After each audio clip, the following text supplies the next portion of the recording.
What does it actually take to keep people safe? Welcome to the Thought Leader Product Safety Innovation Podcast. I'm Trevor J. Morones, your host. Every day, products reach consumers with gaps that compliance alone can't catch. And the people working to close those gaps are the ones you'll hear from here. Each episode, we connect with leaders shaping product safety and public health, representing one of the four pillars driving real change: alliance, advocacy, awareness, and activism. Welcome. Hello, I'm Trevor J. Morones, the host of this particular podcast. I want to get us started by going through our mission and objective, as we always do, navigating the world of ethics and innovation. Our objective is cultivating leadership across globally regulated sectors for agriculture, food, pharmaceuticals, and nutraceuticals, using the 4A's framework of awareness, alliance, advocacy, and activism. And I have today with us... Hey, it's me. I'm Dr. Darin Detwiler. I'm an author, professor, columnist, and a food safety advocate who I have over 3 decades of leadership and policy insight. And really kind of bringing together conversations focused around food safety and leadership.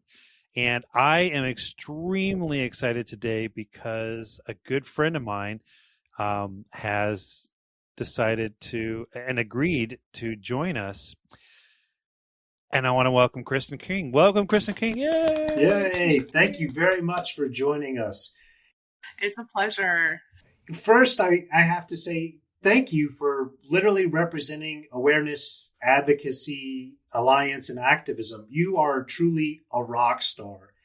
And I'm just a little fanboy here.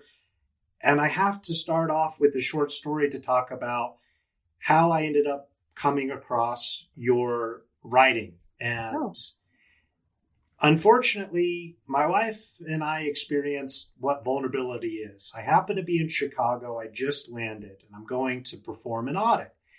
And I get on the phone. Hi, I'm here. I'm picking up the car. Okay, I just got back to the house. And all right, I'll call you back from the car. And that way I can be hands-free and figure out how to navigate through Chicago. And she calls me back almost immediately. And I think, I'll get 1 second. Let me sign for the car. And then she calls back again, which is usually like, get on the phone now or I'm going to do something. Yes, ma'am. And I get on the phone as I'm signing the papers. And then she says, I think somebody broke into the house. And then my stomach just fell. And I went, okay. And you are where? And she goes, I'm in the car. I couldn't open the garage door. And I thought, how weird. But I needed to use the restroom. And rather than go to Home Depot like you suggested and get a battery, I thought I'll just hop over the fence like I did one time and, go through our doggy door. Okay. But all the doors were open and I had this gut instinct to run through the house. And eventually Mia, our dog, came out and got in the car with me. And what do I do? And I just said, let's just call the police right now and let me figure out how I'm getting home. I'll figure out the rest of the stuff in a second, but I need to get home and I am 2,500 miles away from home. Holy moly, I learned what vulnerability was very quickly. I thought I had an understanding. I could possibly do it in a spelling bee, but man, it was a whole different experience that just royally was poo-poo. And through that time, then I ended up finding your Substack, which I first read when a zoo gets hacked. And it just started to connect with me and different experiences. And then we're in Palm Springs and somebody leaves a point of sale reader on the table. So I start taking pictures of it going, this is completely open and accessible to anybody. I could put a device, though I don't understand how the device would work, but I could put a device on the back end and start scrubbing credit cards. My goodness. So I've been hooked to read your content, listen to your particular podcast. And then I was telling Darin about this, and he was like, you know what's funny? Kristin and I actually share the stage. I went, what do you mean you share the stage? She's like, oh, no, we love to share the stage and we're friends and all this other stuff. And he didn't disclose a ton of details, but he's like, I'll ask her to be on this. I was like, really? Oh my gosh, really? Oh, I'm so excited. So that's how I first found out about your writing. And I have to say, when I read the first piece, I was also giggling about those ornery children banging against the window and trying to get you to do things. And I don't know if you had explicitly said that they were doing ornery things or if I just interpreted that they were ornery children at that particular time. But I think both applies fine to that statement. Yes. So that's my short story for how I came across Kristin King, and the content that you put out is so educational. I admire it so very much because I'm learning so much each time that I'm listening and reading through what you've put out. And I feel like I have not even scratched the surface. So I'm student of life, simply put. Well, I'm very flattered. Thank you very much. There's a lot of effort that goes into making it easy to digest. We'll just use all the food puns here. And educational in the sense of that anyone, no matter what their background is, could at least pick up something from it. I mean, I write towards different audiences, and I think, and I know Darin and I have talked about this before, it's hard to write to everybody because then you feel like you're missing someone. But as long as I can get into the system thinkers and the critical thinkers and the curiosity, that usually is really helpful. And I have a lot of fun doing this too. Writing is terrifying, but it's also great at the same time. First off, Trevor, I don't know if you know this, but Kristin and I have been interacting with students for like the last 2 years. And the first time that the students my grad students interacted with her, she was talking about cybersecurity. It was more kind of like an overview.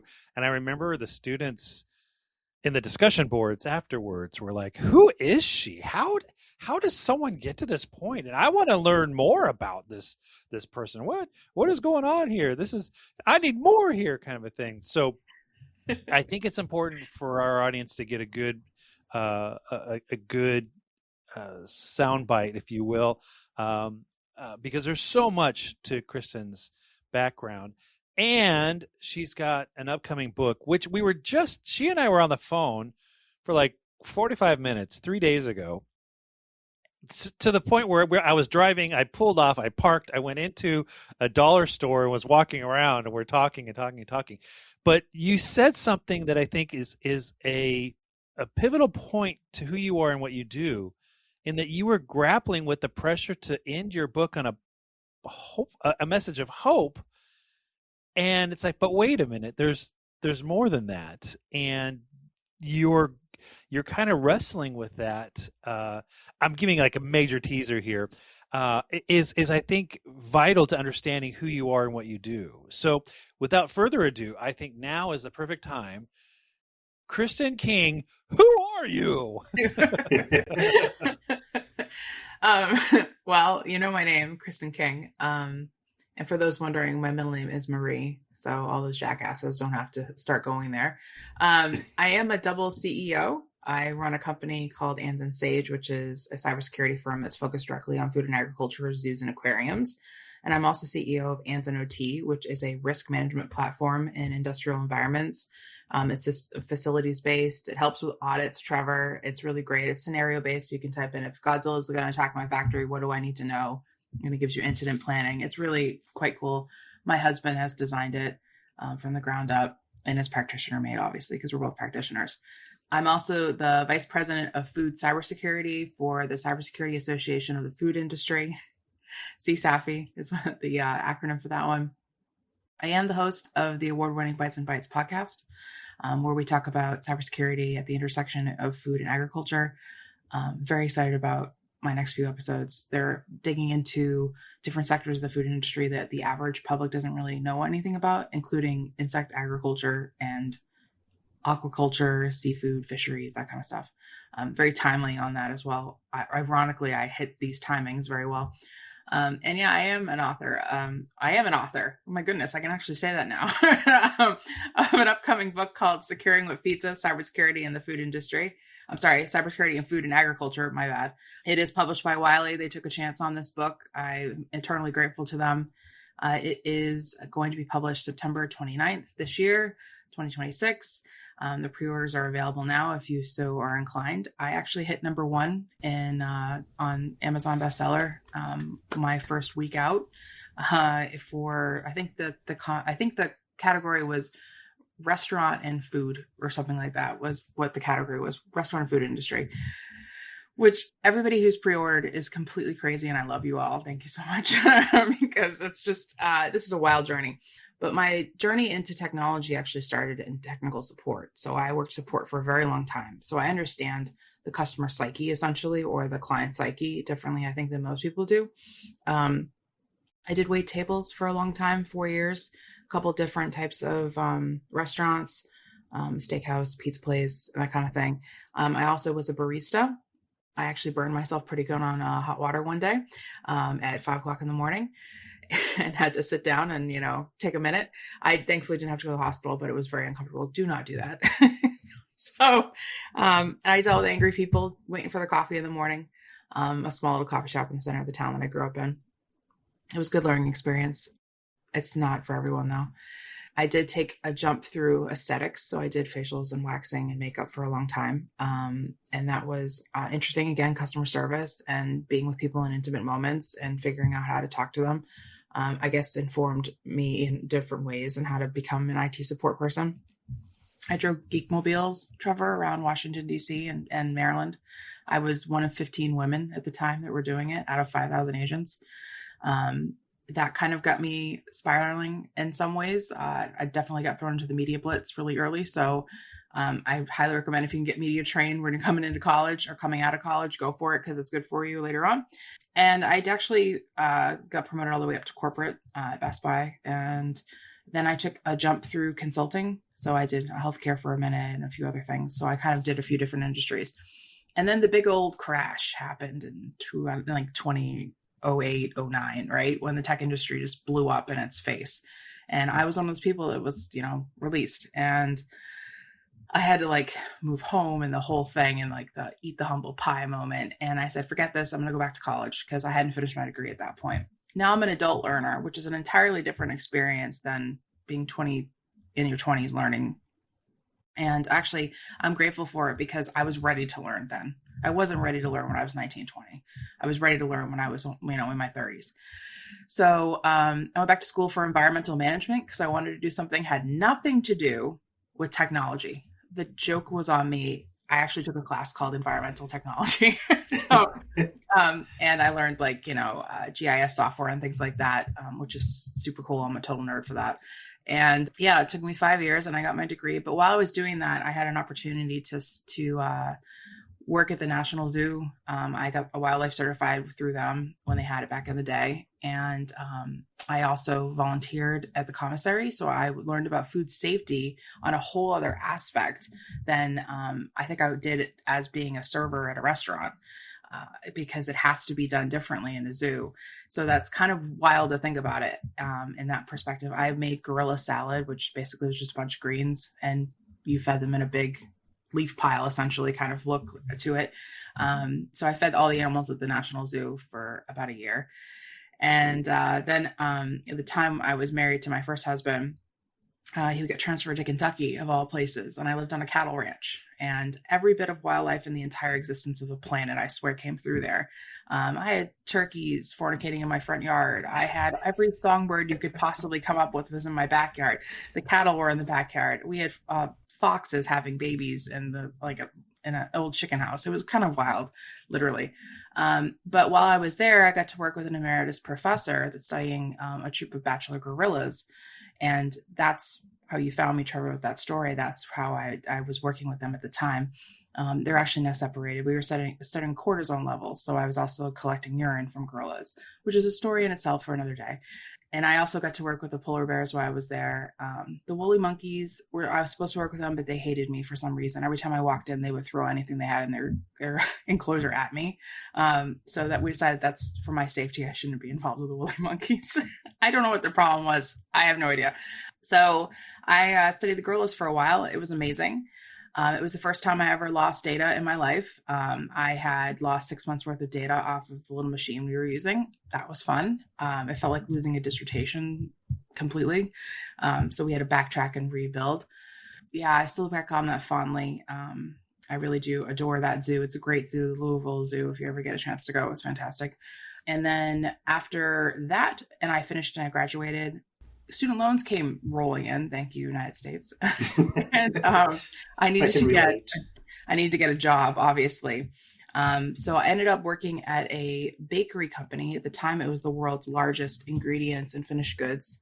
And then it broke up because it was different components later on. But I literally cut my teeth in food production right there. Granted, I had been around food for a long time. I also eat food, but it really gave me a new understanding. And I joined the world of operational technology, cybersecurity at that point. Because you run on lean, mean budgets inside of food production, a lot of jobs are doubled up. Sometimes quality is also food safety. Sometimes food defense is also part of quality. It's a lot of things. But for IT, we kind of did everything. So I learned everything I could. And when I left there, I actually went to work for Sony for a while. And I actually created their factory security controls. First of its kind. I also wrote their first cloud security policy. And that was really a lot of fun. I got to travel around the world for Sony and do different types of assessments at all their various types of factories. And they had several different types, media, semiconductor, electronics, that kind of thing. So just furthered my knowledge of manufacturing and really beef that up for me. And then, I did what everybody else does at that point in your career. When you kind of reach that pinnacle, you jump into consulting. So I worked with pharma, CPGs, more food, cosmetics. I really had a great opportunity to go through a bunch of different things. And then towards the end, I realized that nobody was really focusing on what was important. Everybody wanted to talk about oil and gas and electricity, which is fine and great. I'm very pleased with that, those critical infrastructures. Some of those people are some of my greatest friends, but we weren't talking enough about food and agriculture. And then we start making policies without having conversations about the people that are actually running these things. And then I start realizing that no country really has this under control, and that all these crazy things start happening. And then I met Darin, and it was like everything just started to click. I started to realize that food safety and cybersecurity are part of the same culture. They have to be linked if they're in the same place. I started writing, I started talking, I started getting loud about it. I started the podcast, I started my company. I started my other company. I've been featured in multiple things. I've been on stage quite a bit. And then I realized that I'm alone. There's not a lot of people talking about this. And I've found advocates and friends that are in the industry. There's like 5 of us. It's really kind of sad. But we are mighty. We may be small, but we are mighty, as I always remind people. So that's it. I started writing, and then Wiley approached me to write the book, and here we are. I've been doing this for about 4 years consistently now, and it's just a crazy journey, and I'm so grateful to be here. But the needle hasn't moved in the 4 years that I've been doing this. It's, if anything, we're having more and more attacks, and we're having less discussion in places that need to happen. A lot of people ask me if I'm cybersecurity, risk, or policy, and I have to kind of say I'm all of it. I kind of do all of it. I'm jack of all trades, really master of none at this point. I suppose master of maybe of writing in some ways, but I don't know. But I feel like the articles that I write, people gravitate towards them like you do, Trevor, because they're built in real moments. They're not some, hierarchy research type vibes of a white paper. They're more of, hey, this is like what you need to do to like make sure you're okay. And that's what I want to consistently do moving forward, because the average consumer has power here. They have power to wonder how their food is being secured, because the touch points of technology, from literally seed, like creation of seed, all the way to where it gets on your plate, to what happens after it's off your plate, is all important to know. And we don't teach the food system right. We I don't know, maybe we did at one point, but we don't do it right anymore. I don't even remember learning about food safety until I entered the food industry. Like, nobody ever had that explanation to me. No, I didn't know you weren't supposed to wash your chicken. I didn't have those conversations. I washed vegetables off because that's what my mother did, but nobody explained to me why. And I actually didn't really start learning this fully until I met Darin as well, because I was like, oh, that's why we do that. Cool. Because I just did it, And so, yeah, that's kind of my background. I am originally from New England. So I remind people that I'm mean because I grew up in New England, as the song says. I really I'm super grateful to be here again, Trevor. So thank you for inviting me. I am honored, truly, when I was asked. In fact, when Darin called, I was like, wow, really? You sure? Okay. This is great. Well, I was almost pestering Darin, like, did you do it? Did you do it yet? You said you were going to do this. I haven't seen it. Like, maybe, you know what? I trust Darin. Did you do it, though? By the way, I'm born in Connecticut, but I grew up in Southern Kentucky, where my wife is also from. She went to school at the University of Louisville. So we always joke that her bachelor for biology is on my website because I only hold a certificate for culinary arts. But I agree. I didn't learn food safety until I had to take a stupid class that I fell asleep in culinary school. But I knew how to wash my hands. I knew that we washed the vegetables. And I also knew that you didn't send out a bad salad because chef would bring it back to me and go, why did you send this to the guest? And I was like, good. They ordered the salad, chef. And he picked up like the nastiest piece of lettuce and he goes, eat this. And I, as a person in the moment, was not going to tell chef no. So I went, oh my God, it's so bad. He was like, exactly. Don't ever send out bad salads to the guest. Yes, chef. But I also started washing dishes originally before I worked my way up through the ranks, and I failed lots of times. I remember washing my first ladle with ranch dressing, and then I put the water in my face, and I was like, I will never forget the smell of ranch dressing. I'm pretty sure that was Hidden Valley. Yeah, there's certain foods I won't touch now because I've served them, let's be honest. Or if I've heard too many recalls on certain things, I won't touch them either. And Darin and I have talked about this multiple times. We don't sit in front of open kitchens. We turn our backs to them. I don't want to see what's going on. And then it's always somebody always wants to talk about food where I'm in that moment. And I'll always say, realize that my back is to the open kitchen. And they're like, oh my goodness, did we pick the wrong restaurant? Should we leave? I said, no, I just get distracted because I'm going to watch them. And if they do anything like use the knife they just cut the chicken with to open a box, I'm done. I'm out of the restaurant. So, and I have seen that, unfortunately. And I was with a group of food safety people when it happened. And everybody just completely panicked.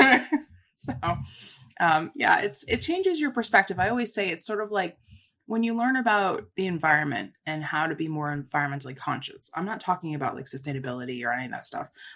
I'm talking about when you take the rose tinted glasses off and you see how much waste you actually produce, or where you could be saving water, or where you could be saving food and things like that. You can't take that lens off anymore. It's sort of, again, like the security mindset. I can't see the world as a safe place. I see it differently. So I try to, and I'm not trying to be morbid and negative. I'm just saying I can't see the world as a happy rainbow sunshine place necessarily. I see, oh, that's a risk. That's a risk. How many cameras are in here? Where's the exit? Like, I actually see that kind of thing. I'm running through that in my mind in a moment. And now I do that with food a little bit differently. Not that I don't eat, I eat and everything else. And sure, there's certain foods I don't eat anymore, but I came to appreciate the work that food safety and food defense and food production does anyways now, even more than I did than when I was in the production environment full time. I have such respect because they get poo-pooed on just like we did, Oh, here comes the food safety team. Oh, here comes the security team. Ah, what are they going to do? They're going to wreck our day. No, we're not. We're not going to wreck your day. We're just going to make sure that the food is safe to go out. And there's so many stories, and Darin and I share them back and forth all the time in different places, and validating each other that we're not, we are crazy. Darin, I think we are crazy a little bit. But. Yeah, but I think, we evolve as people. We evolve as consumers. We evolve as thought leaders. There's so many different, strata, layers or whatever in terms of how we evolve. I mean, I remember, you were talking about early lessons or encounters with food safety. I remember back in the 80s, I was on a nuclear submarine, and two things. One is that there was the guy. There were more than one guy. They were like, "I'm so manly. I don't want that piece of steak cooked. Just wrap it, or just salt it and wrap it in aluminum foil and leave it to thaw on the counter. And I want it to move. in 12 hours, yeah, I want it to still be Pittsburgh mooing, and I'm Blue. going to eat it right there." But there was also, we had like these 10-pound. They were like this tube of ground beef frozen, this big 10-pound, and it would sit on the counter for like 2 days to thaw out. And there was like a little lip on the counter because the juices would run. And it was called the blood counter. And it would just sit there for a long time. Meanwhile, again, not thinking about food safety, this was the era, we were talking about AIDS.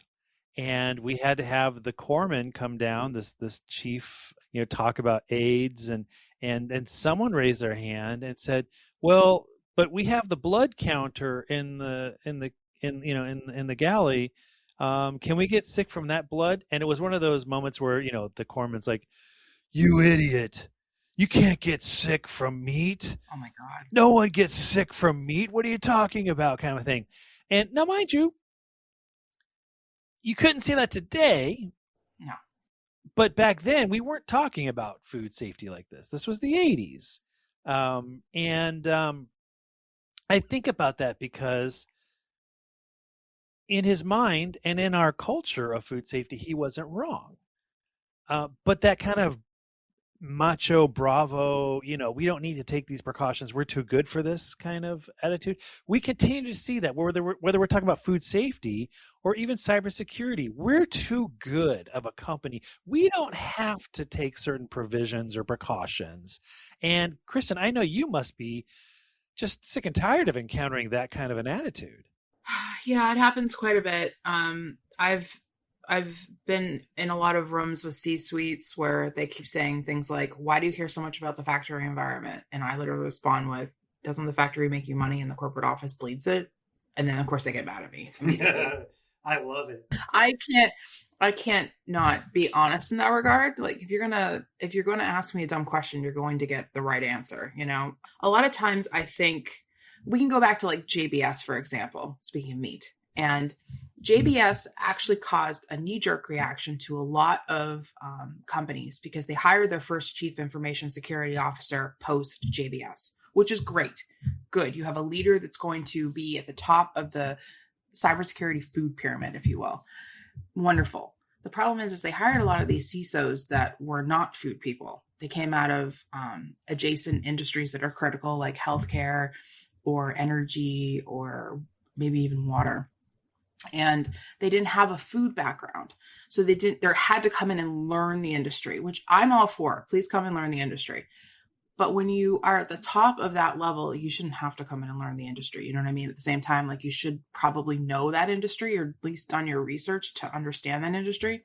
I'm running into a lot of that. I'm running into a lot of people who either really understand the food industry and how it works and they have no cyber knowledge, or they have an immense amount of career cyber knowledge and no way to apply it to industrial environment because they're stuck on an enterprise level.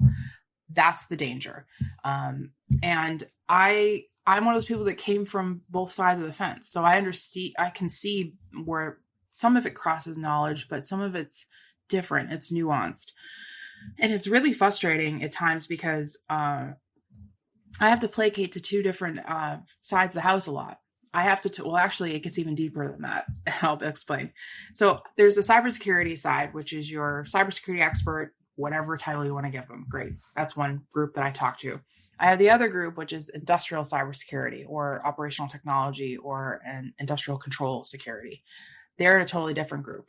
And then I've got the food and ag group, which I just bucket together because at this point I'll just have to work through it. But I also kind of pull out food safety and food defense because they can talk to me on a different level as well. So I have all these different little buckets.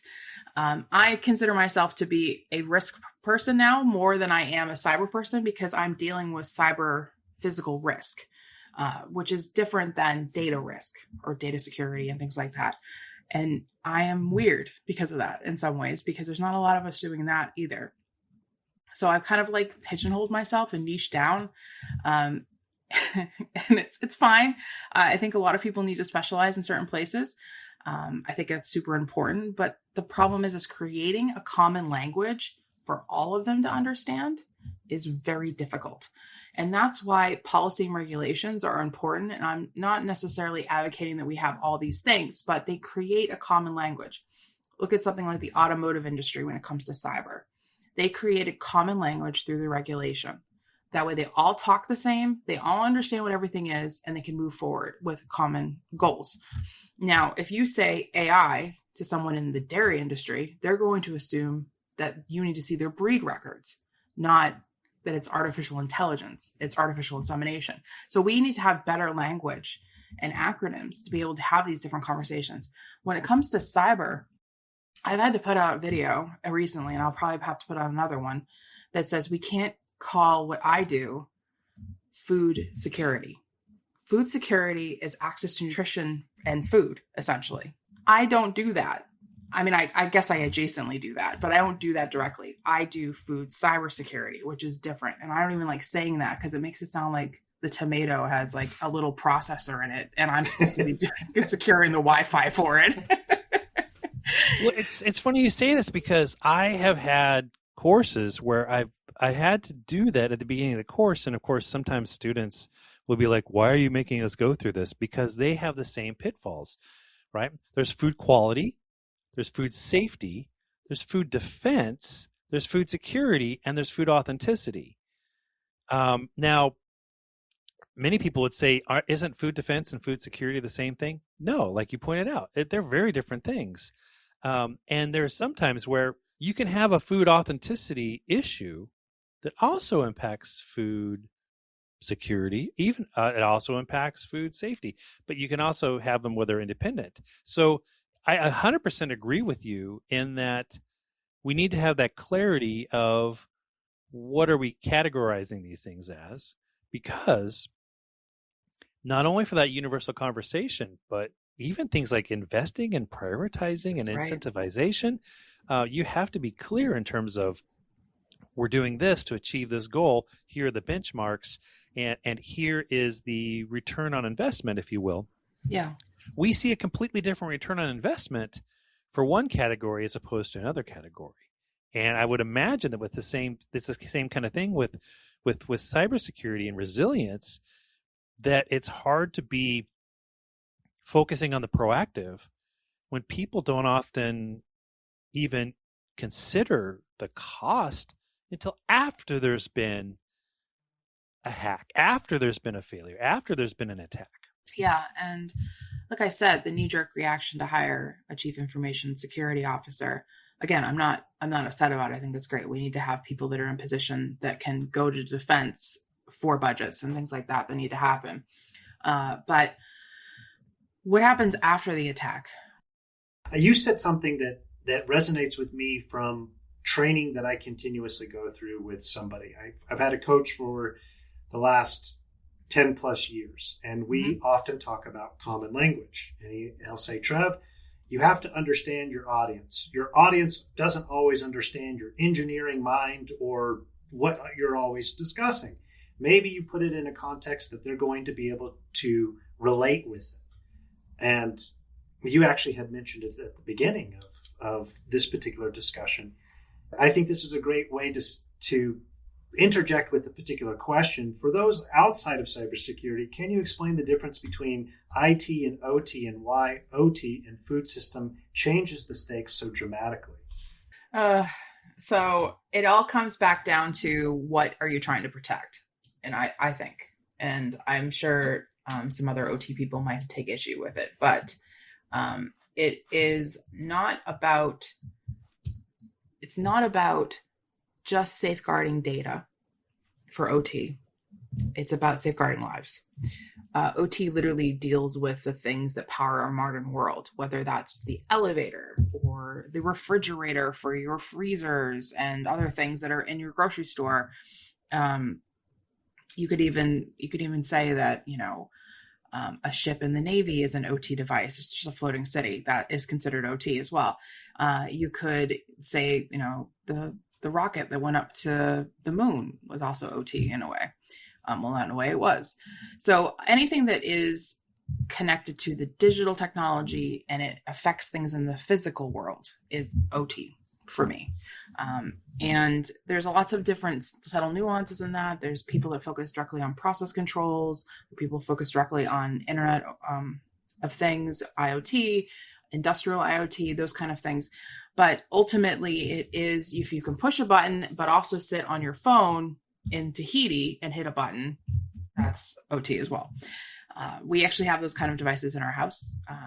Like my lock on my door, I can access my thermostat through my phone, that kind of thing. That's all considered that as well.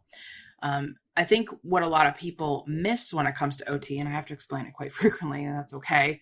I've gotten over that annoyance at this point, is we live in such a privileged state as our modern world where we don't have to understand how any of this stuff works. It just works. We don't have to think about how food gets to the grocery store. We don't have to think about how food is made to get to the grocery store. We don't even have to think about how it's grown.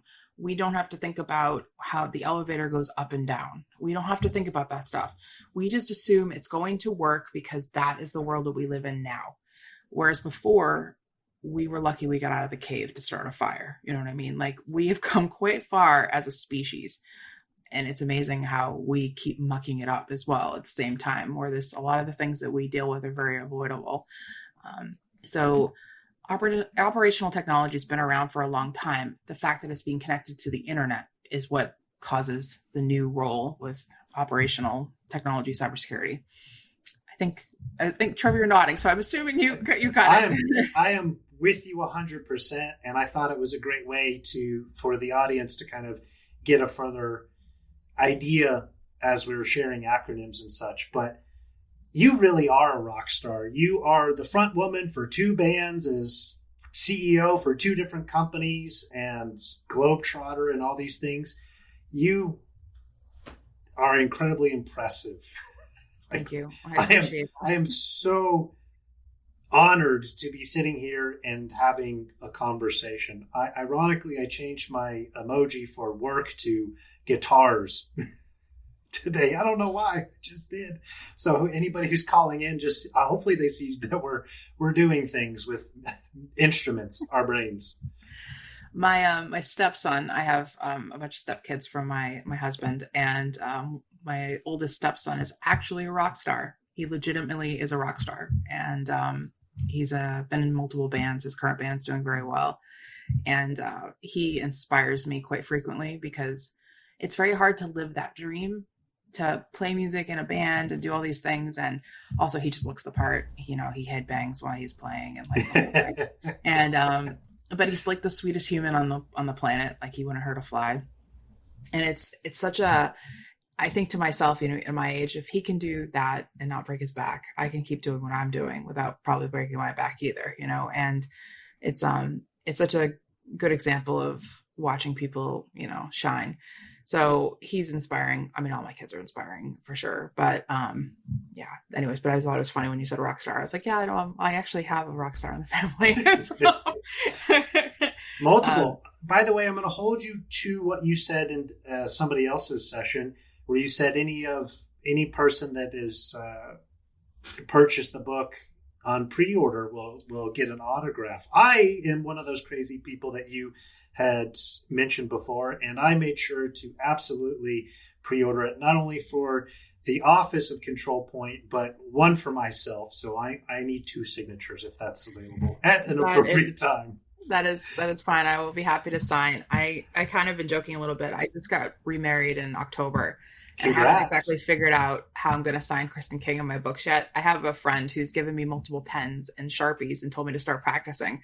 But I have not yet. So I probably should do that at some point, because I've been asked to sign a few things recently, just for life. And I keep laughing because I'm like, crap, I don't know how to sign my last name yet. I should make it really like fun. But then also I think it has to be sort of industrial at the same time. Like, I don't know what I'm doing. So I forgive everybody who asked for a signature out of the gate. I will get there eventually with some kind of like, flourish and epicness to it. But somebody told me recently that Kristin King is a total vibe, like the name. And I was like, that's great. Now I need to sign like it is. So yeah, it's in my mind for sure. But yeah, thank you for purchasing the book. I'm still completely floored by the support I've gotten for it. I thought that people are going to be like, why, or what is this? And I'm sure some people are going to be like that. But the fact that people get it and see what the importance is, I mean, it's a first of its kind book. It's not all been put in one place before. Currently, you have to search the internet. Google's really super great, but you ended up with like vendors and random research papers and people's opinions, which is all well and good, but it's nice to have like one place where it is rather than just a scattered brained situation. You talk about that, having to find the scattered piece of information. And earlier you differentiated between IT and OT. Mm-hmm. When, let's say 2018, 2017 would probably be like the height of when we were talking about blockchain in the food industry context, mm-hmm. food and beverage. And I remember having some conversations where there would be executives who would say, well, we'll just hire some people, in our IT to take care of cybersecurity. We have IT people that can take care of cybersecurity. And I'm like, okay, well, it's a little bit more than IT. But also, it wasn't who you were going to hire or who was going to be responsible for this. And of course, we all know that you can have 17 people to do the same thing and they all have different job titles. And if you flip the script, you can have 17 people that all have the same job titles, but definitely do not have the same backgrounds and skill sets, right? But the other part of the equation was, well, in this conversation with blockchain, at least, we don't want to be the first person to jump on the bag, to jump on this here. We're going to wait for our competitor to go down this road, and then we'll go ahead and jump on board. And I was saying things like, well, you can't just buy blockchain on Monday and flip the switch on Tuesday and be ready to go Wednesday morning. You have to do these kind of things. And I said, you have to have all these things aligned. Your data collection, your data storage, your data security, your data analysis. What devices have your data? Do you know where those devices are? Which ones are crown jewels? Because I recently read an article that someone wants to stop using crown jewels. That is a very common term that everybody understands. Where are your crown jewels? What's critical for you? Where are all your assets? Are they on? Are those systems on? Are they off? Do they come up at certain time? Darin, I could go down this rabbit hole for a long time. I've been through some great implementations and some absolutely devastating implementations of ERP systems that are completely insane, that are running off of blockchain. I actually have PTSD from that. I'm not even exaggerating. Like, you started talking, I'm like, internally, I'm like, cringe. Like, I can feel the little spiders on my skin. It's crazy the amount of work that has to go into that. And it's not like snap your fingers, it's out of the box, ready to go. There's so what many. What do you mean turnkey doesn't actually exist? And then you find out some of the equipment won't run on it. And then you have to upgrade this equipment that's been working fine for 30 years, which is a lot of what OT equipment is. It's very old. Like I said, it's been around for a while. There's nothing wrong with it. If you're going to put it to the internet, it doesn't understand what that is. That's like taking something and having it speak French when it's never spoke French ever, and it doesn't know what that is. It recognizes it as a language, but it doesn't know what to do with that information. You can't just force that. There's no like watermelon cocktail straw moment here. You can't do that. So getting these systems to understand that, oh, hey, this is the big wide world of the internet. And then, oh, we probably should secure that. But it's always an afterthought, like, because nothing's made with security by design. It's very frustrating. And that's something actually I complain a lot about when it comes to ag tech. I'm all for ag tech. I think it's great. Cool, use drones and autonomous tractors and all these other really cool things, but none of it's made with security in mind. And what happens to all that data? And data is a really complicated conversation, and blockchain is a really complicated conversation. It was about 2016, 17 when it was like the big thing. And it wasn't just in food. They were talking about it all over the place. They were talking about it when the company I was with at the time. And I remember watching these projects, and don't get me wrong, really cool stuff, super sci-fi, like stuff we've probably seen in the early 2000s from like TV shows. It felt like that when you're sitting in these rooms, like you can watch this in real time and you can see all these things and blah, and it's real basic language. And you can use Slack and all this other stuff, which they are doing now, of course. But I, as a person who thinks in risk sphere land, yikes, I don't want an attacker to know that. Why are we talking about this? Like, can we have a different conversation? And then it goes right up to what Darin always talks about. It's the cost of doing nothing. You know how bad this could get if it breaks, if somebody broke into this, the vulnerabilities, but yet you don't want to do anything to secure it. To me, you're liable. Like, you are liable for whatever happens.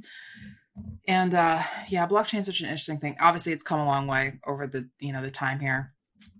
Almost a decade that it's been out there, longer than that. But I still look at it a little bit sideways and suspect, but I think that I look at a lot of things that way. I look at lettuce like that too. So it just depends. Well, I go to a lot of conferences, a lot of conventions. I'm a big fan of going to things that have nothing to do with food safety and finding those nuggets of information, finding those connections. And recently, of all the things, a glass blower doing a public show where he's talking through and he's doing the process. He ended up making something like live in front of you, starting from raw material and going. And he said two things. One is that the origins of glass blowing go back thousands and thousands of years, and we've learned from the past how we can do it better today. But he also went on to talk about how you can go to Walmart and buy a glass bowl, and if you were to take it to an antiques show and get it appraised, they'd be like, yeah, that $10 bowl you got from Walmart, it's worth $10. But if you were to get a bowl that was hand blown by someone who's been in this business, and for him, he's been over 50 years as a glass blower, he's like, well, it's going to cost you more, but you're not paying for $10 worth of material. You're paying for 50 years of experience and 50 years of building muscle memory and 50 years of mistakes and 50 years of learning and 50 years of doing all this stuff. And when you go to get that appraised at the end of the day, it's going to be worth a heck of a lot more because it has the markings of having been hand blown in America, blah, blah, blah, blah, blah, blah, kind of thing. And it's like, that's a really good, I think, way of looking at, let's just hire a quick solution now because we have this problem, and you get what you pay for, as opposed to, do you invest in the long-term resilience and the long-term building of a foundation and a platform and understanding and connectivity and all these different things? And when it comes to cybersecurity and cyber hacks and cyber failures, all these different things, are you building a response approach, or are you building a leadership approach that is trying to be as proactive as possible in advance to prevent what could be not only costly for your company, but costly for the entire sector, costly for your consumers as well? Yeah, and that goes straight back to what I've been saying for a while. And I don't say this as like a doomsday crier. I'm not like out there with the bell ringing around, but maybe I should be that for Halloween this year. More cowbell is acceptable. Yeah. But I think we are very close, if it has not happened on a small scale, a cyber attack causing a foodborne illness. I've been estimating that we're probably within 5 years, roughly. Now I've kind of taken that down to almost 3. And I'm really super worried because I think that unless you're a publicly traded company, you're not going to tell us that you had a cyber incident underneath SEC guidelines. So we'll never know. But we're going to know because there's going to be illness that breaks out. And Darin and I did a podcast early on when we met together. And he was very poignant and asked me how many bodies need to hit the floor before people do something. And I was really taken back by the question because nobody was that brutally honest with me, especially on air, ever. And this is probably what solidified our friendship. And I said, many. It will take a lot. Because even now we have so many cyber attacks that's just sort of normal with the flow. But when a cyber attack hits a farm or any type of like a dairy or anything like that, it is devastating. It could be a loss of life of cattle. It could be the farmer has to close their farm because it's so bad. Insurance helps, sure, but it's not going to save you every time. And there's a lot of other factors that go into this. Who do you call when something like that happens? Sure, you call the FBI and tell them that it happened because that's important for them to know, because more than likely it's probably a string of attacks. But also, who fixes this stuff? The vendor? They're just going to come out and wipe your system and start it over on default. So anything you've done prior is, gone in terms of special customizations and things like that. Also, your data is out on the dark web. I mean, I don't think people realize how scary that is, that there's agricultural data that's chilling out for bad guys to mess with, or bad people, or threat actors, whatever you want to call them. And there's so many things that frustrate me, but it's that cost of doing nothing that gets me every time. Everybody knows better. Everybody knows you should lock your door when you leave your house. It could technically, in your case, Trevor, still be opened, but it's still a deterrent. You're still putting a deterrent up. Well, if it was open, someone would just walk straight in, more than likely. You have to have more security than just the door. You got to have something else. A detective came to the house and said, dude, you're completely vulnerable. Did you not realize? And I said, honestly, no. He said, even with cameras, you're still vulnerable. Yeah, exactly. And those cameras can be turned on you as well. So they can be taken over and used as surveillance devices. Anything you can imagine pretty much can happen now. And I hate to say it like that because it sounds like, oh, you're such a conspiracy theorist. I'm not. This is not that. No. If that's the reality, that's the reality. I don't think you're doomsday at all. If this is the reality and people don't like it, that's okay, because we can only imagine what other people say things about them.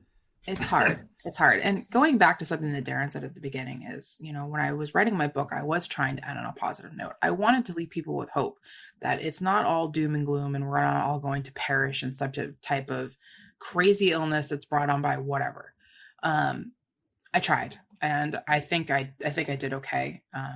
Darin, you have an advanced copy of my book, so you can tell me if I did or not.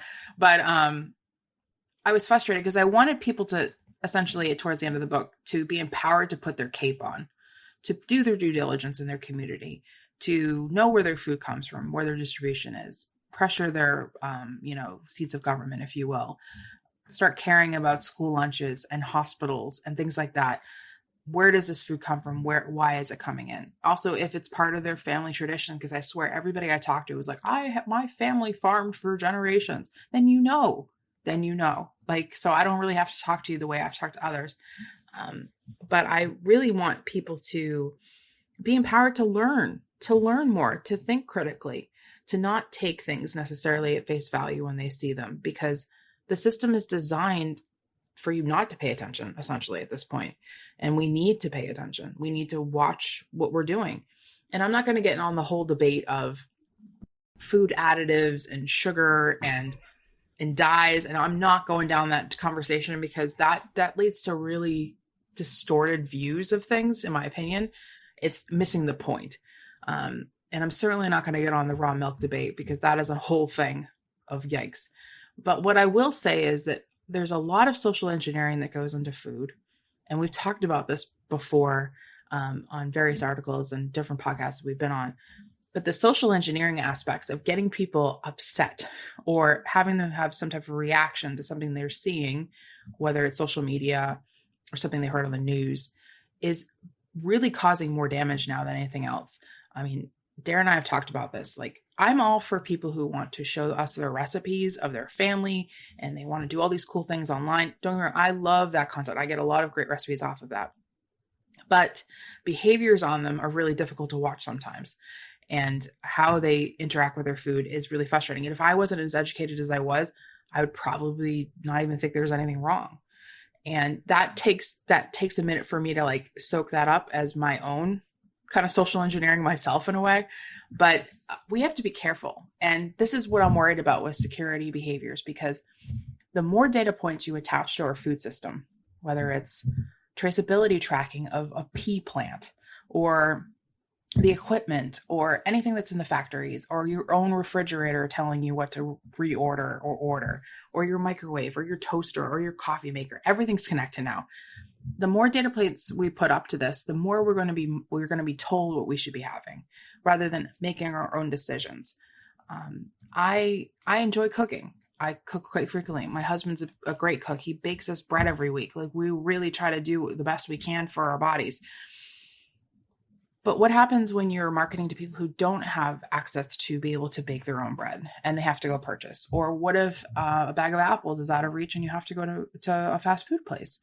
We have so many things that are, causing these food insecurity moments, that if we had a cyber attack that affected food insecurity or food security, it would become such a big problem that disease could just race out from that too. There's so many like little factors, just these tipping points, just these little tipping points, that to me, this is again why I go back to more of a risk person, is because I see it in such a systems approach and a sphere, that if we have something going wrong here, there's something going wrong here. There's just the 10 o'clock, 4 o'clock vibes. It's really frustrating to me that we don't look at the system as a system. We look at it as silos, to use more puns. And I really hate that. And I've always been a disruptor. This is probably why Darin and I get along, and Trevor as well. We tend to we don't play that game. We like to run straight across the field. Hey, what are you doing in this silo? What are you doing over here? I want to know this. And because of that, we are very informed and very educated as much as we can be. And I'm constantly learning. I love it. I love to be curious. And this is what I always tell my listeners, is always be curious in general. And this is something that I wish more people understood in the food system, that be curious about it. Yes. Where did this come from? Well, this aligns, and Trevor at the beginning, he laid out the 4 A's: awareness, allies, advocacy, and activism. And, I came about that with my wife because I know a lot of people we within the food and beverage sector, and I almost felt as if like there's too many things. Like, I can't be the advocate or the activist for everything. And it would stress me out. Right? But I could say, okay, wait a minute. Maybe you're not supposed to be everything for every issue. Maybe, depending on where you are, there's a level of awareness that you should have for cybersecurity, for allergens, for food safety, for all these different things, right? And then a good leader would build alliances, would support these alliances, would network and collaborate and learn from these alliances. And that there are times where you need to be the advocate for, yes, we need to be cyber resilient. Yes, we need to have these systems in place, right? And there are those who can be the activist and really go, whether it's through writing or speaking or their actions, take things to the next level. And that gave me a sense of like a framework. Okay, I don't have to feel as if all silos are open at the same level with everything. But what it has taught me as well is that you can't approach the same thing that I'm talking about here and basically say, the best thing for me to do is ignore this. The best thing for me to do is to give that responsibility to someone else and just wash my hands of it, kind of a thing. That when you start talking about different levels of leadership, you have to be very kind of fair and balanced, if you will, in terms of where your responsibility, where your level of education, where your alliances and awarenesses of these things are. And I think that is one of those things that is missing in the certification and education realm around this, in that the answer should not be just hire someone who can take care of this for me. It needs to be, but wait a minute, I need to have an understanding as well, because I'm going to be making decisions around what we purchase and why we purchase and how we prioritize and how we train. And even though I might not be doing anything personally about cybersecurity, I have responsibility over everything else that shapes my company's cybersecurity. So I'll give this back to you, Kristin.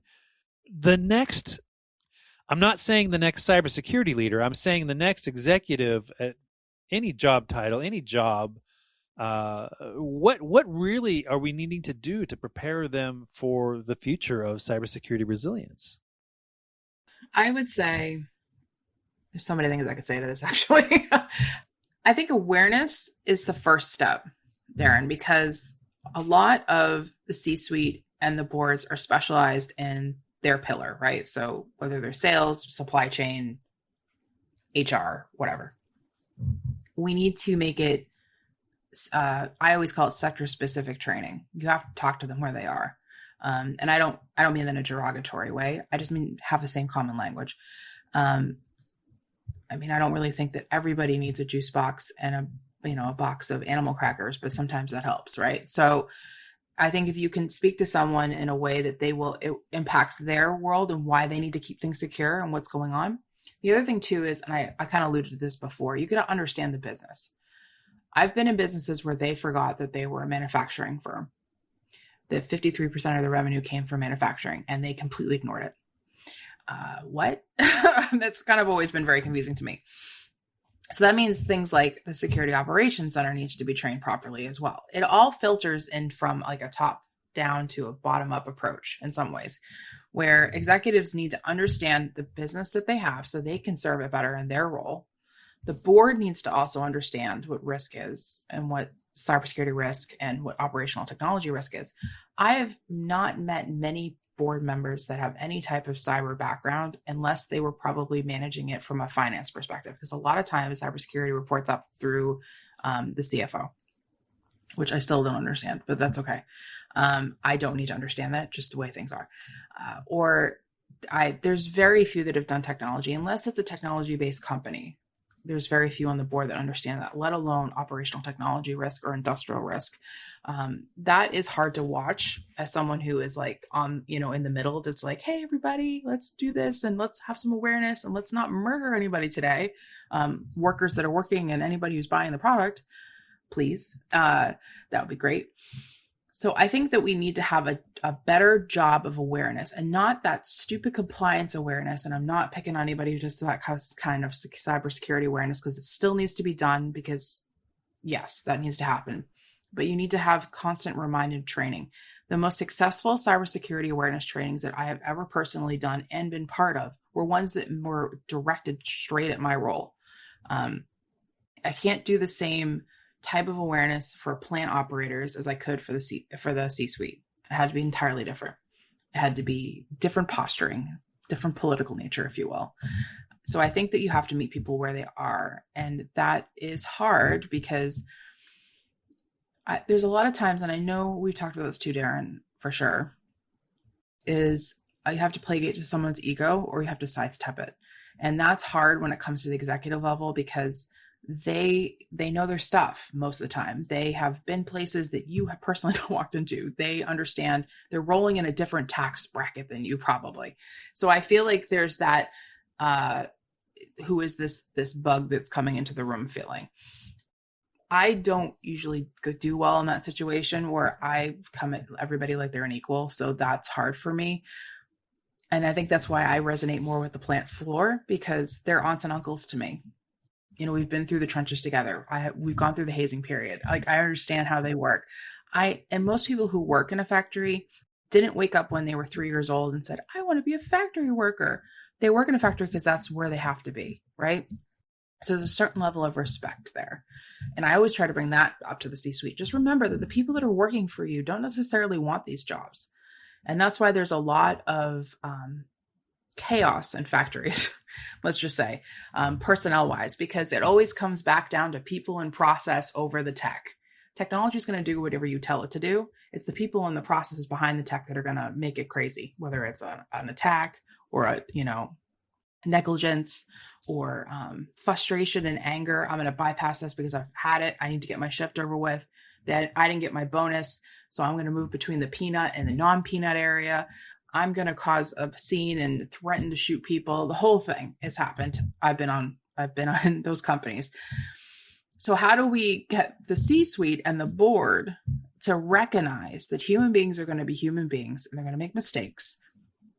But if you are aware of this and you do nothing, what's your responsibility there? And that's when I was writing the book, that was constantly ringing in my head. And I had to be careful because I don't want to like be preachy and get on a soapbox and, you know, all that stuff. But I kept thinking in the back of my head, if you are picking up this book and you don't know anything about the food industry at all, but you are a cyber person, how would you react to this book? And I kept going back and forth with that a lot. Or if you are in the food industry and you know nothing about cybersecurity, on the opposite, how would you react to this book? Am I doing you justice by explaining what you do and your importance in the role of our modern food supply? You know, that kind of thing. How do I do that? So the question is the same about what you just kind of asked me, like, how do I do this? And it comes back down to people and process. As long as I can get towards the people and process aspect of whatever their role is, I'm able to at least get them to understand why it's important, why they need to care. But what they do after that is I have no idea what they're going to do after that. And that's what's hard. And I think that's the part where Darin and I get stuck on our passion level, is because, well, I told you this, you should do something now, or you need to do something. And when people don't react to that, or react negatively, I've had people say, oh, we're not going to work with the food industry because there's no money in it. Well, the JBS attack was a $10 million ransomware payout, and that was just to pay the ransom. That wasn't to fix everything. They probably spent close to 100 to 150 mil at this point after the 5 years they've gone through this. And it's so frustrating to me that we haven't learned from that, because it keeps happening. And it happens more frequent than we realize, because like I said, reporting only needs to be done on a public level. Any of the private companies, we don't necessarily know. I only know from the people that I work with and the people I've been with what's been happening on the ground. And I'm telling you, it's scary. Sometimes I wonder how our food moves, or how it's being treated or tested or handled. It's crazy to me. And the work that food safety does, as an example, is so paramount and so important. And it's one of those jobs that's like forgotten. Like if you were at a cocktail party, like, what do you do for a living? Oh, I'm a food safety inspector. Oh, and it would like kill the conversation immediately. It happens to me too. What do you do for a living? I work in cybersecurity, food and agriculture. Huh. And then it stops the conversation, you know? And I really want to make sure that we showcase the fact that there are people that are out there trying to do the right thing every day, that they're under supported and under acknowledged. And I want those people to know that we care. We care. At least somebody cares. We care. Yes. And so, like, you know, for the agricultural student who's trying to blend cybersecurity into their degree program, I see you. You know, I thank you for doing that. For the cybersecurity people who always ask me what they can do with their skill set to help food and ag, I see you. Thank you. Like, I love that question. I always say, go thank a farmer. That's my first thing I always say, go thank a farmer. And then if you run into any food safety people, thank them too, or any quality or any food protection, the blanketed terms, which actually I did define in the book as well. Darin, I meant to say that when you were mentioning it earlier. I did define in the book because we couldn't have continued on if I didn't define it. And also, I've had a colleague of ours snap at me multiple times to remind me that I have to say food protection if I'm going to talk about everything. So I don't really want him jumping on me again. So, well, you say all this, and we just came out of a weekend news cycle where the CEO of Starbucks is trying to justify why consumers should pay $9 for a cup of coffee, and talked about it as, well, you're paying for that experience. You're paying for that experience, that exchange between you and the barista. You're paying for that, that luxury, that kind of thing. It's like, and for some people, $9 to pay for that little, extravagant, kind of thing. The entire time I'm thinking, well, okay, wait a minute. When I'm paying first off, I don't drink coffee, so it's kind of weird that I'm up in arms about this, but I'm up in arms about the fact that if I'm paying $9 for a cup of coffee, I'm assuming that it's not about me and this person I'm never going to meet again, probably this barista. It's the, are you paying fair trade and fair wages to the farmers in Colombia? Are you paying fair wages to your employees? Are you paying to make sure your cybersecurity infrastructure is up to speed? Your food safety, you're in compliance with your storage and your temperatures and your handling of foods, not just the coffee, but all the other things you sell. And it's like, there's so many other layers that go into that, but to sell it as it's the experience between you and that point of contact, that is the assumption. That is the, we don't have to think about food safety because it's already taken care of. Well, wait a minute. We do have to think about food safety because the likelihood and severity is much more than, some people get sick.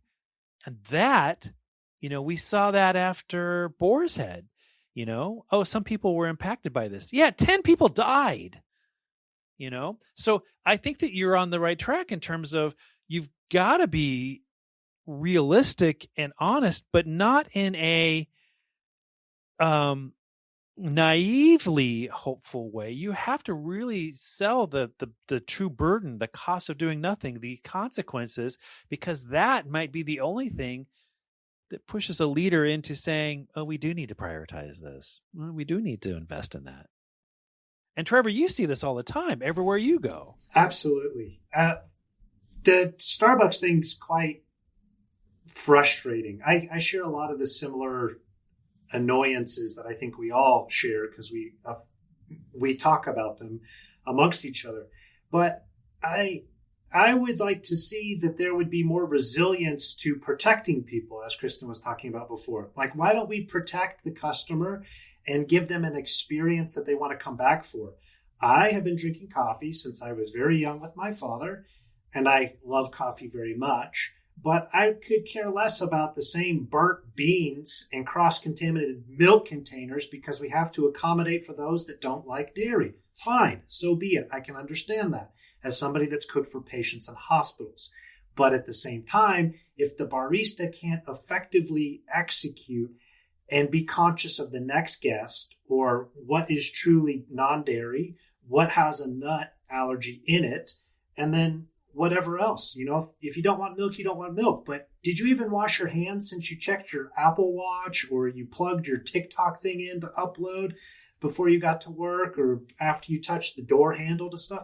Something that really annoys me is how people wear gloves and then continue to touch surfaces or bust things and then continue to serve guests.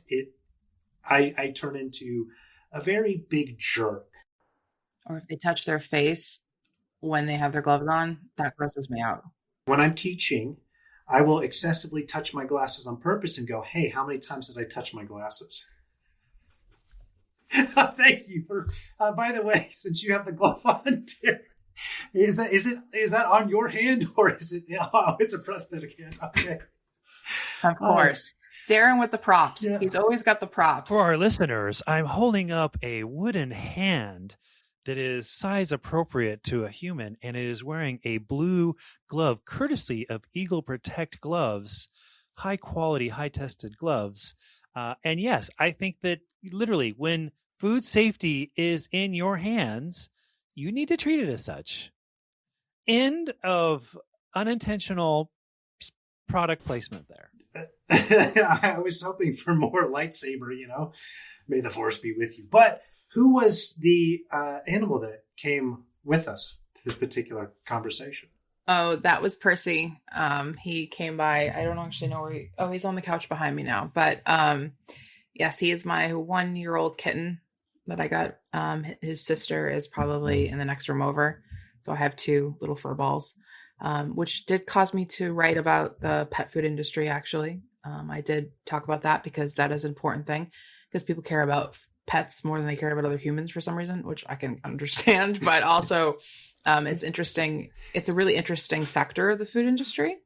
Mm-hmm. I take a lot of the things that I learn in the natural world and I apply it to working with people about securing what feeds us and things like that. It's also really easy to talk to people if you can relate things to stuff like that, because people understand that for the most part. Because like I said, as soon as I say what I do, people are like glaze over and they're like, cool. Like, what is it? Ew, gross. Yeah.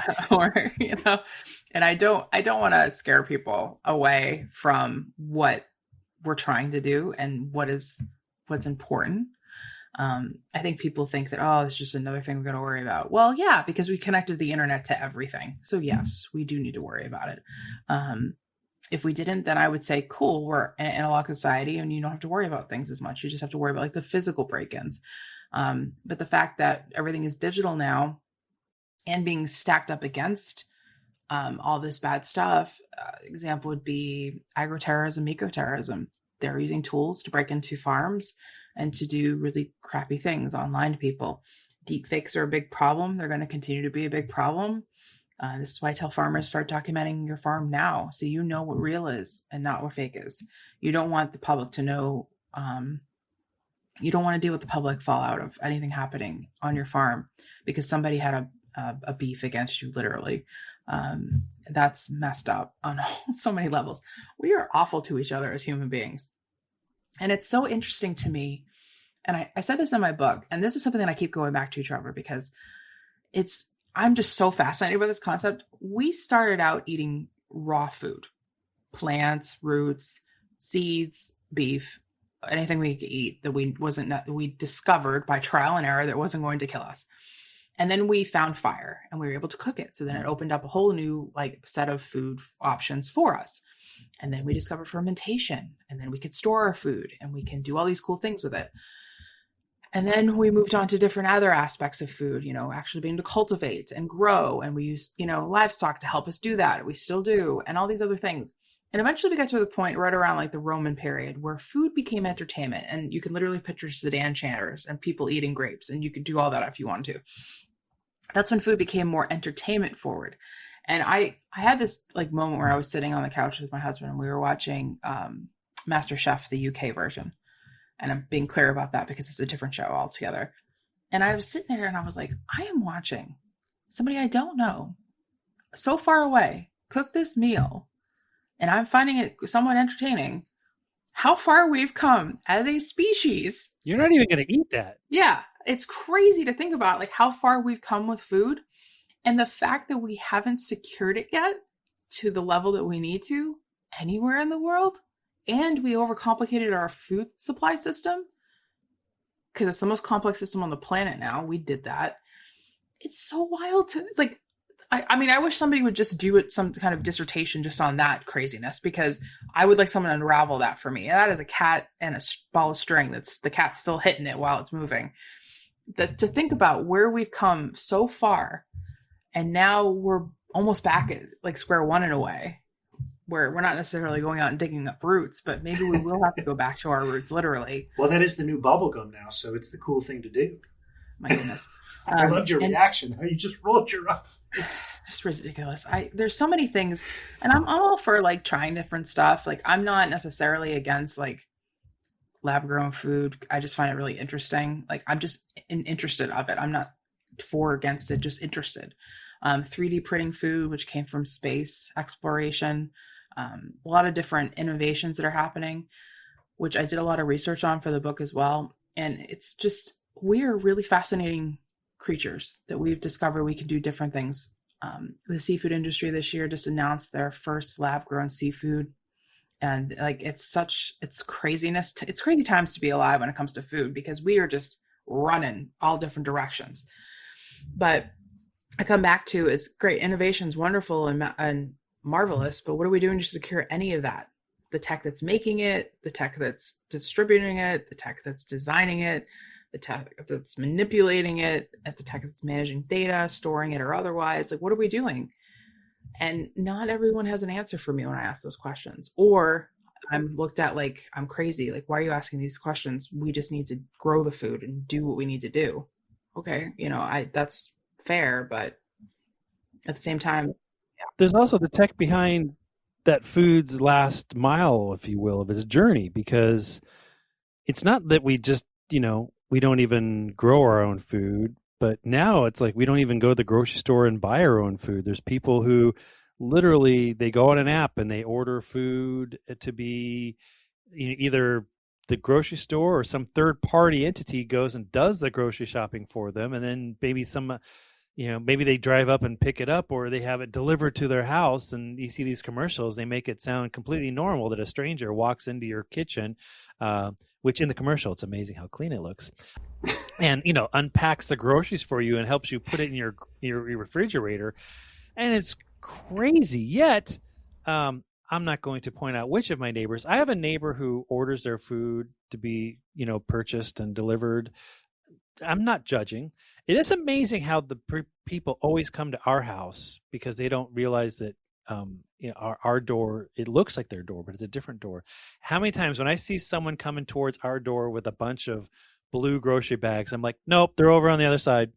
And it's like, they can't get that straight. It's crazy. And you start thinking about, okay, sure, they get the address wrong. Okay, yeah, what if they get the allergen content wrong? What if they get the food specifics wrong? What if they get the brand wrong, and now they've totally cut through your trust with this brand or that label or whatever, and it's because of that convenience?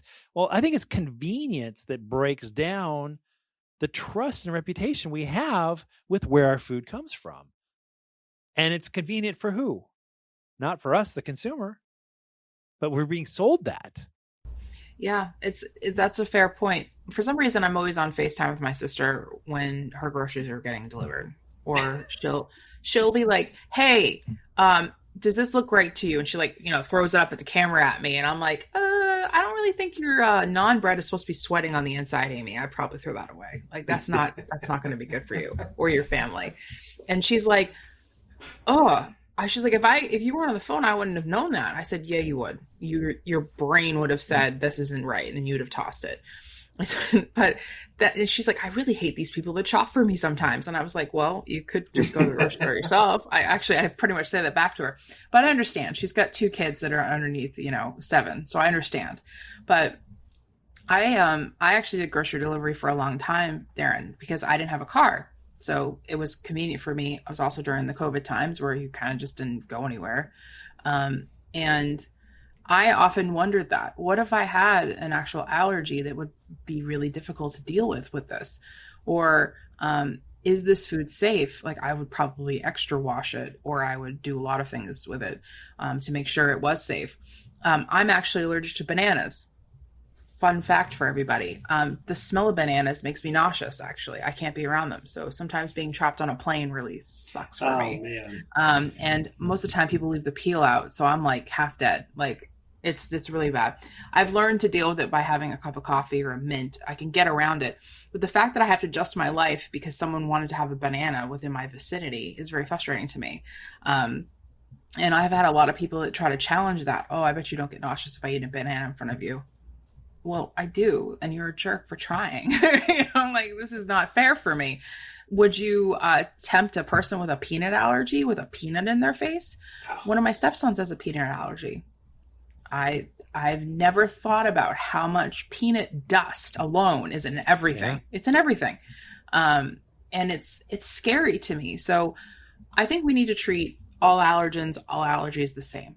To me, like they're all severe. Just let's not mess with it at all. Mm-hmm. I met a person the other day who was allergic to pretty much everything under the sun, legitimately. I think the only thing they weren't allergic to was certain kinds of fruit. And I was like, oh, like, how do you live your life? And they're like, I have to take medication. I'm like, oh my goodness. Imagine if we didn't have that. You would not be here right now. That's crazy. It's such a strange world that we live in. And I'm wondering sometimes if people just want to make assumptions about allergies, like, oh, you're just because you don't like them. No, legitimately, they're allergic. If someone says they're allergic, you believe them right away. And Absolutely. Then we need to treat that differently. I was once in a production environment where there was a newer VP who just come in, and the title that he had was sustainability. Like, okay, what is that? And I had just finished my degree in environmental management, so my understanding of sustainability was probably a lot different than what his was. And I remember him literally saying, this gluten thing is a fad. We're not going to make a gluten-free line of bread or any baked goods because it's just a fad. Joke's on them. Oh my gosh. Joke was on them. I remember thinking, wow, that's a missed opportunity.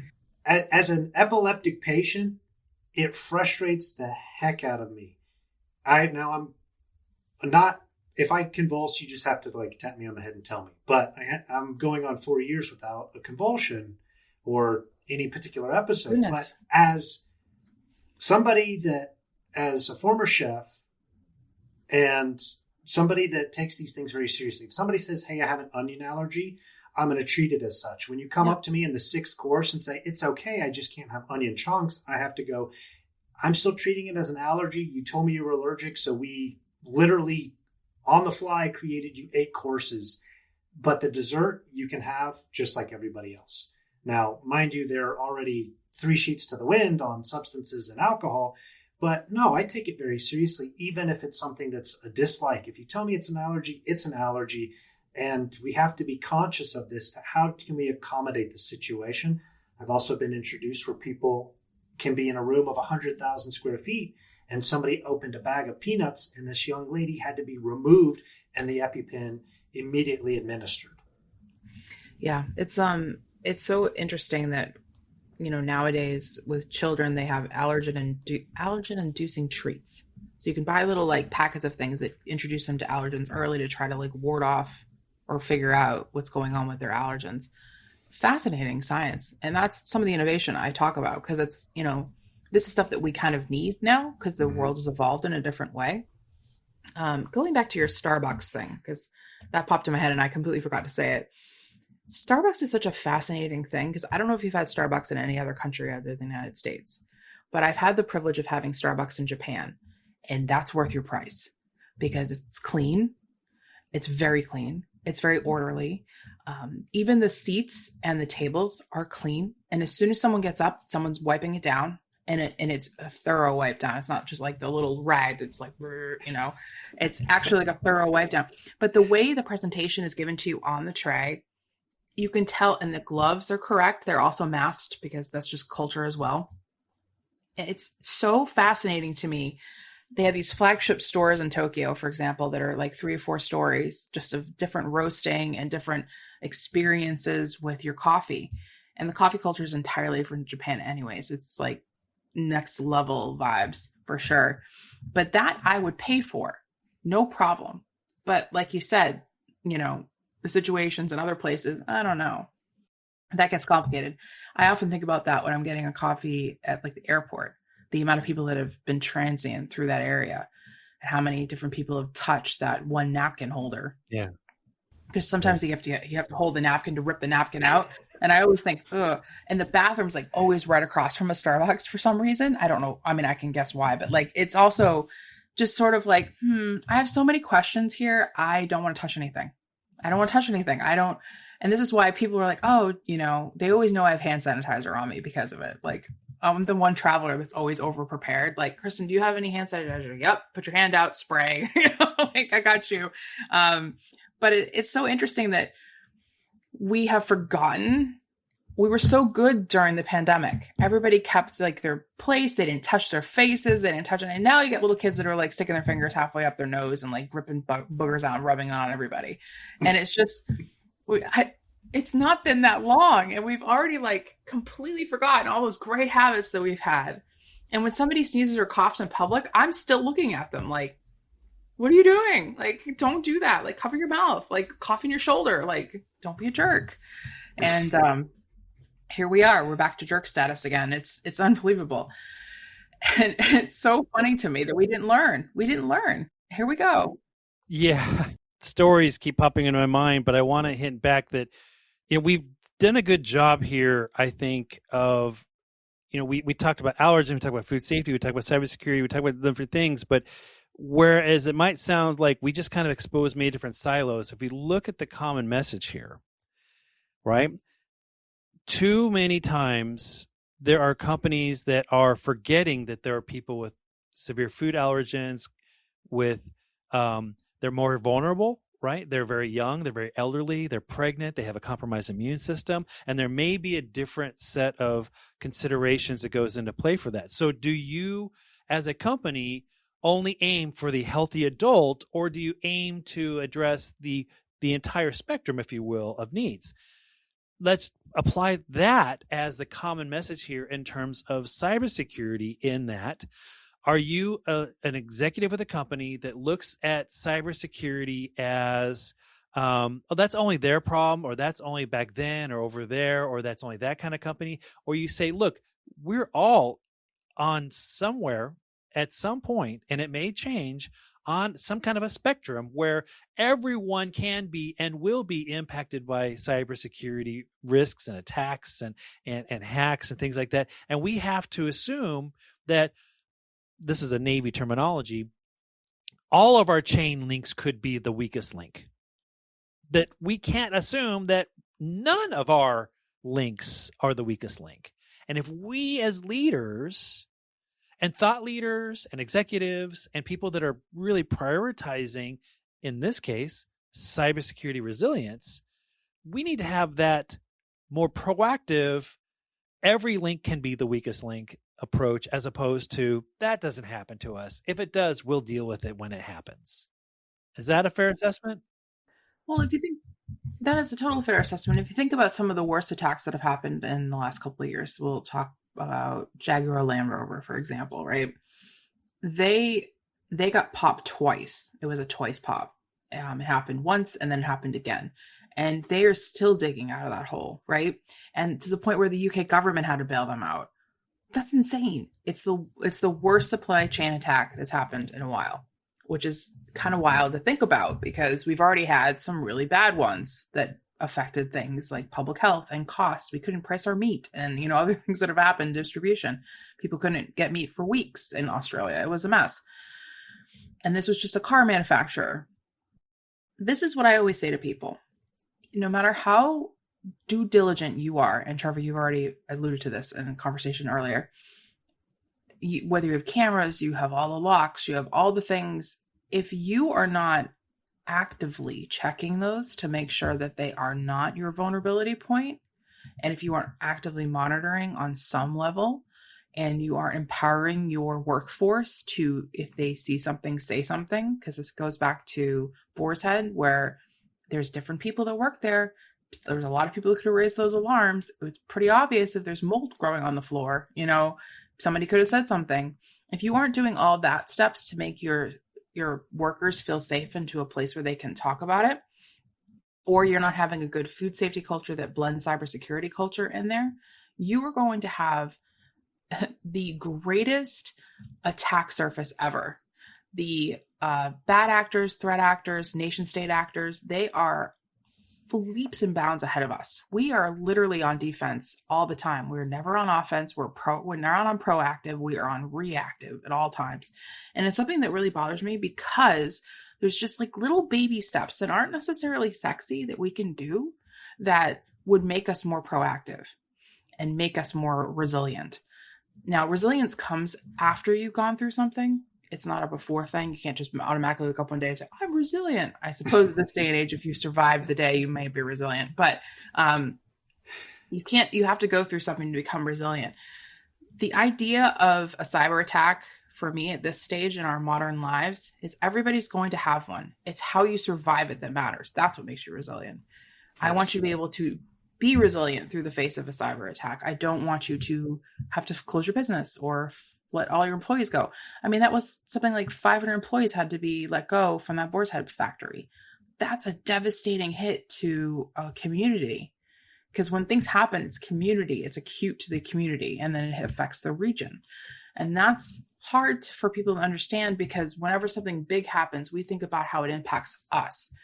Like, oh, Starbucks is expensive or whatever to us. But to the workers that are there, maybe they're going to lose their jobs because nobody will pay $9 for a latte. You know what I mean? That becomes the community's problem at that point, wherever that location is, or if they have to close one. And like Chipotle is a great example of that. Having issues for that, how many years did they have issues? And then they had to close some places, and people lost their jobs, and people got sick. And there was a lot of things going on, and that affected those communities. If we can think of our companies as little communities of themselves, and then obviously the greater community, and what can we do here that's going to improve the outer community even more? Because if you have a workforce that's got a very strong food safety culture and a very strong security culture, they're going to take that out to their friends and family. That's not going to just stay for your company. That's going to carry with them to the next company or to their other families. So it's a pay it forward moment. So there's like this greater good moment that happens in all of this. And maybe this comes from the fact that I'm from a firefighter family, right? I'm always thinking about what's going to happen and the next steps. So I always have a fire safety plan whenever I go anywhere, because it's ingrained in me. I did fire drills all when I was a child. I knew how to get out of my house in like 0.2 seconds if I had to. I also know that if you jump out of a second story, you might break your leg, but you might live. So it's okay. And whenever I would travel, my dad would always panic that I'd be on like a 32nd floor in Tokyo or something like that, because I'm not going to survive that. But there's all these like little things that you start to think about how it stretches out across your life of how were you informed to stay safe when you were a child, and how has that changed to what you are as an adult based on things that have happened. And again, if you empower a workforce to think beyond just their role, and it's about the company and protecting the company, but it's also the greater good of protecting the community, people are going to be into that. They're going to be down for that. It's not going to just be like, oh, this is compliance and I have to learn it, or of course I have to put gloves on, or I probably shouldn't walk to the non-peanut area if I was just in the peanut area and didn't change any of my, my safety gear. Or maybe we should have probably put an access control situation in there, which is cyber as well. There's so many factors to this. Sometimes you have to control people to the point where they have to badge in and out, but also you can empower them to be better and to do the correct things. That's hard because people are hard. And this is why I think that cybersecurity and cyber physical risks inside of industrial environments are more about the social engineering aspects than they are about the security controls per se.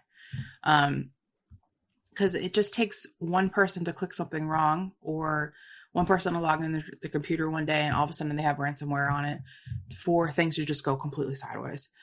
And I think that the more people just kind of understand, hey, just pay attention, use a VPN when you're sitting in an airport. Don't just be on the damn Wi-Fi. Check the Wi-Fi before you get on it. Is this actually the Wi-Fi that's running for the airport, or is it a different name? Because they can spoof that easily. They're little devices called pineapples. They're small little devices that just sit there and nobody would know that it's not the Wi-Fi that's for the airport. Or plugging into things that also could be spoofed. We all know about the credit card machines. You obviously tug on them a little bit if you're the gas station. Obviously we always forget to do that because we're always in a rush when we have to get gas. I don't know why that always works out like that, but we have to remember to yank on it a little bit. And if it comes off, don't use that pump. There's just these like little factors that have to be kind of tossed into our everyday lives now, just like we've learned over the decades anyways of being alive. It's just a different way to think about it. And scams are going to happen. I've almost been scammed. My dad's almost been scammed. I know people that have been scammed. I know other people that have had their houses broken into, Trevor. There's so many different aspects of this, but it's how you handle it after the fact. What are you doing to mitigate it? Are you telling people about it? Are you sharing your experience? We should normalize this. When there's an attack, we should be able to talk about it without the shame. And that's something that's really hard in cybersecurity too, is there's a lot of shame wrapped around if you fell for a scam, or you clicked on a phishing email, or if you let somebody into the building that shouldn't have been there because they just tailgated and you were being nice and holding the door. This is the type of stuff that gets exploited. And it's so crazy to me how these threat actors and these bad actors know us and our customs to the point where they exploit us to that point. It's wild to me. And I really hope that people are listening. They're taking this as, I'm not here to tell you you're doing something wrong, because that's not my role. I mean, that's between you and your higher power. Go for it. But I will tell you that if any behaviors that you do could have an impact that ripples across your community, those are the people you care about, you live with. And if you are a single person living alone, you probably have some family somewhere or friends that you care about, down to your pets. You care about your pets. You have to be careful. And that is really why I tried to write the book the way I did, because I wanted it to resonate in a way that wasn't scary, but it is scary. You know what I mean? We're dealing with serious things. It's kind of like, Darin, when you're trying to explain food safety principles and controls, it can sound really scary like really scary. And to be able to say this in a way that's like, hey, I'm not trying to give you a nightmare, but hey, you should know this because it affects you. But also there is life after this. There is life after what happens. And even if things end up in severe, dire straits, that you're going to be able to affect change with others. And I think, Darin, that's what you've done with your life and your story is, tragedy bore resilience that bore a mission, if you will.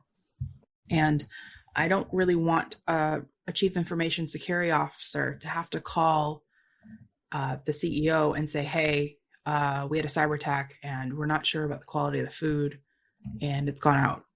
And then a couple of days in the news, people start dying. And then I don't ever want that on someone's conscience. I don't want them to feel that. I did read the former CEO's memoir for Disney. And he talked about how he had to call that family where the child was taken by the alligator. And how it completely changed how they manage and work around animals in the parks moving forward. And how you will never see that happen again. And it struck me as how I want to describe and to work with cybersecurity in food, because food is emotional. It's part of our lives every day. We eat at least 3 times a day. Some of us have great relationships with food. Some of us don't. There's an interesting culture behind it. It identifies where you came from. If you are a certain person in the world that came from this culture group or this religious background, you may not eat certain things. You may eat other things.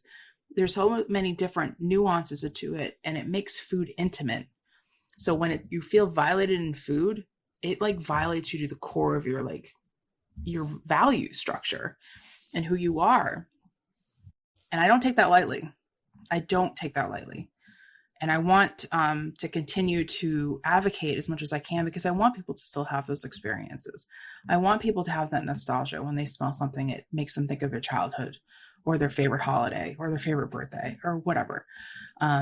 Nobody forgets the first time they smelled durian, for example. It smells, but it's an amazing piece of fruit. It tastes delicious, despite the fact that it smells horrible.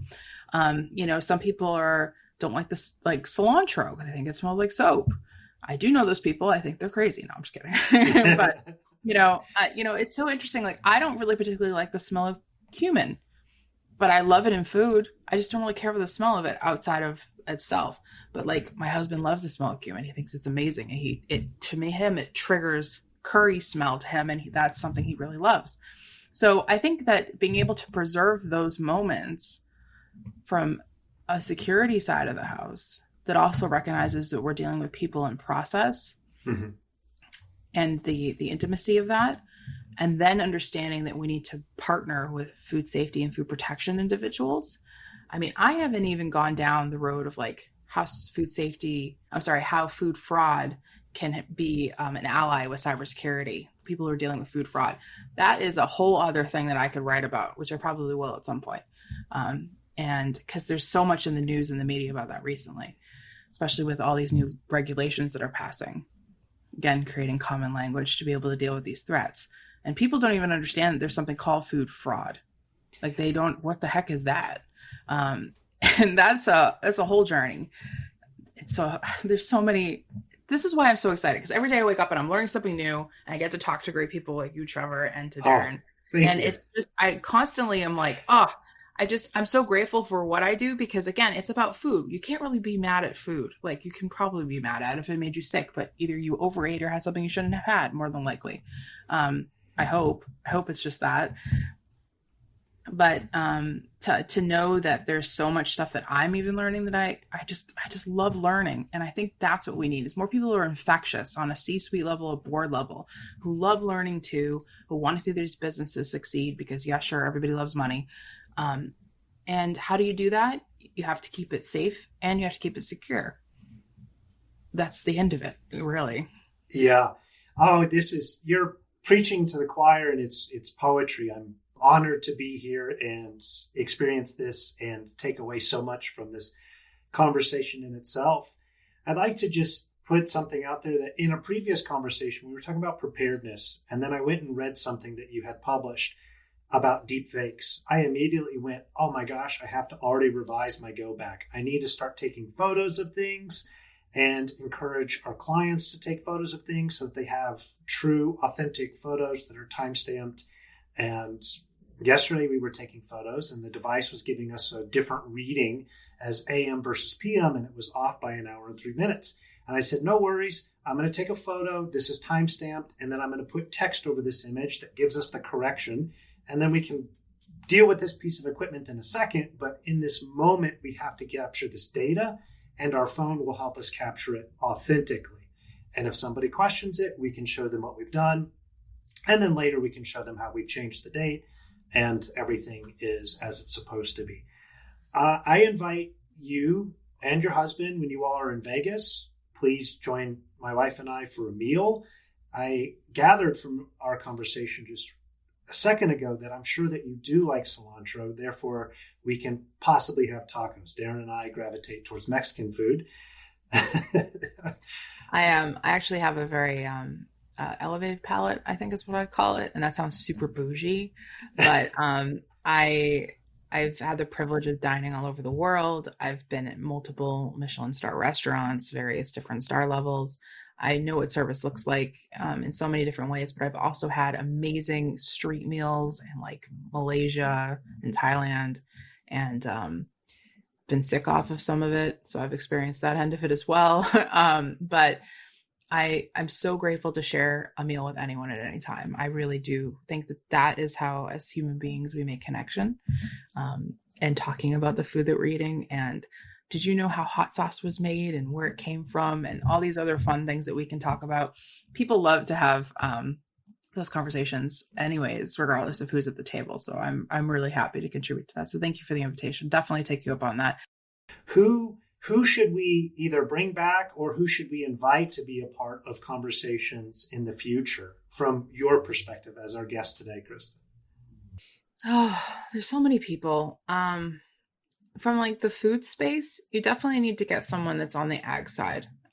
Somebody that could come in and talk about what it's like to work on a cattle ranch and have a cattle ranch. I'm thinking about Tracy, who also has her own podcast. It's called the Farmers Marketer podcast. I think I'm probably saying that wrong, but Tracy and I have known each other for a couple of years now. She's very big on understanding inheritance for agriculture, as well as she is a farmer in herself. I also would recommend Jonathan Lauer. He is the punk rock farmer. He is a produce farmer. He doesn't do animal agriculture. He has great stories around that. I won't ruin that for you. He's also been on my show. I am speaking with him actually this week on stage.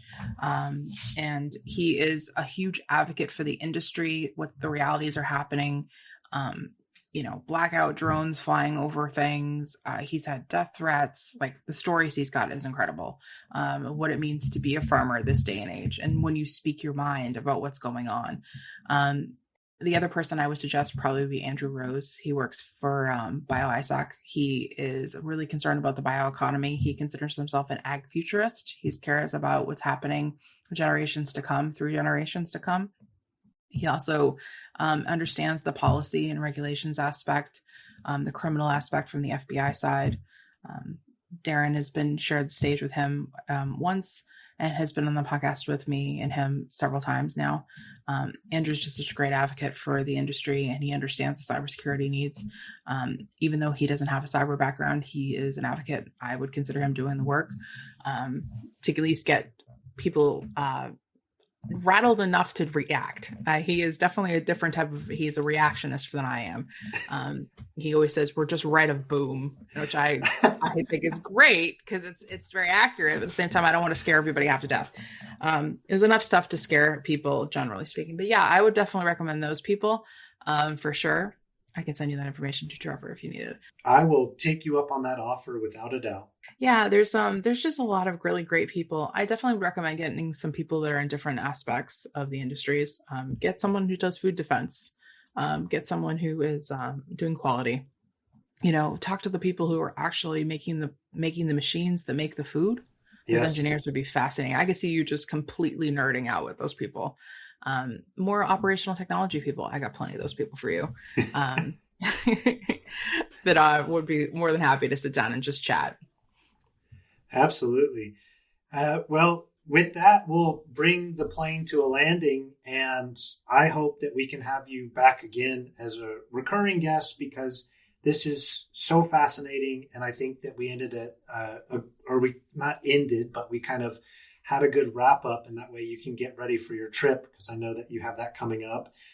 And, you know, the Thought Leader Product Safety Innovation Summit is on August 14th of this year, which is a Friday.